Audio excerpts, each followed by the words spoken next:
real beauty in your heart. Boche Golden Diamonds. Buy now, pay later. Kulikkallur Vilayur പഞ്ചായത്തുകളെ ബന്ധിപ്പിക്കുന്ന ചുണ്ടമ്പറ്റ വിളയൂർ റോഡിന്റെ നവീകരണം പൂർത്തിയാവുന്നു. PMGSY പദ്ധതി പ്രകാരമാണ് റോഡ് നവീകരിക്കുന്നത്. 1.5 വർഷം മുൻപാണ് പദ്ധതിയുടെ നിർമ്മാണോദ്ഘാടനം നടന്നത്. വിളയൂർ കുലിക്കല്ലൂർ പഞ്ചായത്തുകളെ ബന്ധിപ്പിക്കുന്ന വിളയൂർ ചുണ്ടമ്പറ്റ റോഡിന്റെ നവീകരണ പ്രവൃത്തികളാണ് പൂർത്തിയാകുന്നത്.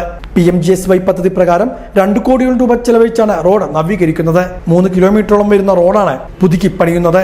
1.5 വർഷം മുമ്പാണ് റോഡിന്റെ നിർമ്മാണോദ്ഘാടനം നടന്നത്.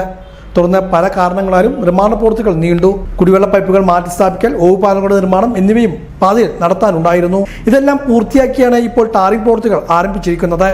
ഗതാഗതം നിയന്ത്രിച്ചാണ് പ്രവൃത്തികൾ നടത്തുന്നത്. ടാറിംഗ് പൂർത്തിയാക്കി അടുത്ത ദിവസം മുതൽ പാത ഗതാഗതത്തിന് തുറന്നു കൊടുക്കാനാണ് ലക്ഷ്യമിടുന്നത്.